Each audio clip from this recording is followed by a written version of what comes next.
I wish a teacher would put their hands on me.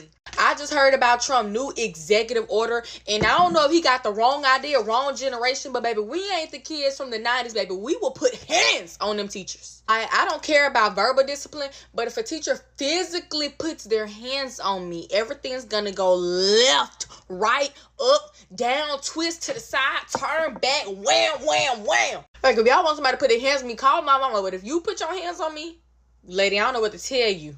And I know my mama not going for it. If somebody ever told her that a teacher put their hands on me, you got to see me and my mama at that point. Because it's only 4 adults in my entire life that I will allow to put their hands on me without me reacting, without me doing anything, which is my nana, my poppy, my mama, and my grandma. Anybody else can get it. And that's on my mama. That's on me, actually. So I don't know who told y'all that was going to fly, but it's going straight to the ground because, shoot, they going to try to steal that ship and I'm going to sink it. But I hope them teachers not getting no ideas. You're going to have to get security. But I hope you guys enjoyed this video, and I'll see you guys later. Bye. Is it just me, or do anybody else have a problem with telling people no? Like, I don't really know how to explain it, but like, I'm mean, but I'm nice. But I'm nice, but I'm mean.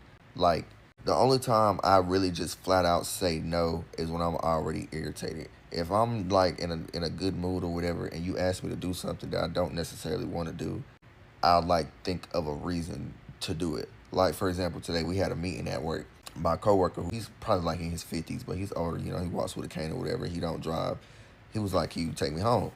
First instinct in my head, I'm like, no, I don't want to. I want to go home. I only got 3 hours of sleep, and we've been in this meeting for 3.5 hours. I want to go home.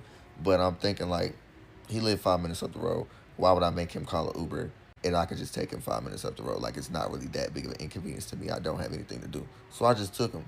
But some people who just stick to their first instinct or whatever would just automatically say no and left it at that with no remorse. Me, if I say no, I would feel bad about saying no, even though I'm not entitled to do it. So, like, that's the problem. I don't know. Party with me while I tell you guys how the ambulance got me on my birthday party. Okay, me and my, like, my friends, like, birthdays are, like, a good 3 days apart. So we wanted to, like, throw a party, like, together. So we did that. So we was like, we can't throw the party at my house. We can't throw it at hers. We had, like, nowhere to throw it. So we were like, wow, let's just get an Airbnb. So we went, like, half on an Airbnb. And we posted a flyer on Snapchat. It was posted on Instagram. It was, like, a really big-ass party. So we get there, whatever. We're getting ready all together. We're pre-gaming. Like, we were going crazy just by pre-game. Anyway, so it's probably like 9 o'clock. The party starts at 9, so people normally come around like 9:30, but like people were like still showing up at 9. But there was like a lot of people that showed up at 9, but like a lot more was like on the way. So, mind you, like I was fucked up. Like I barely remember like how like the middle of the night, like I don't remember shit. I just remember how the beginning and then like me being in the ambulance. Like what I do remember, like that night I had like a big birthday cup. It was a glass cup. I remember being on the front porch and I just banged it off the railing for some odd reason. My whole hand was bleeding and I was crying. I was like, what the fuck? Oh my god, I also do remember making out with this kid. I don't know what the fuck that was about. But back to the story. The kid that I just said that I made out with just sent me a chat. What the fuck? He literally... Oh no. Anyways, so the cops end up like showing up and I'm like out of my mind, fucking drunk. And okay, hold on. So I had like this laced like top, but like it was long sleeve. I don't know. It's on TikTok shop. And I had a mini black skirt on and heels. The heels didn't last long. The officer's like telling my friend to like tell her to get dressed. Bitch, you're not my father. You're not gonna tell me. This is too much. I don't care. It was my fucking birthday. I felt fucking sexy. I looked good. I don't know why I'm doing this with lotion. And it just like pissed me off. I do remember that. Anyways, so my best friend, she had like a lot to drink too. And she was, like, passed out and, like, the ambulance was taking her. And as soon as I realized, like, she wasn't responding to me, I was, like, in shock. And then I passed out.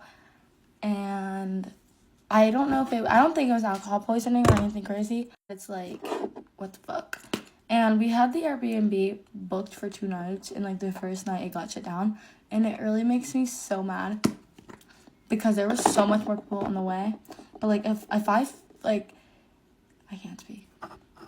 I feel like if the cops like never showed up, like I probably like someone would have died just from like too much alcohol, because we don't know our limit, unfortunately, but I think we're good. We do now, but yeah, I look like crap. But I think I'm meeting my friends tonight, so it's gonna be fun. But yeah, I woke up in the ambulance, and I was like yelling at them. I remember that.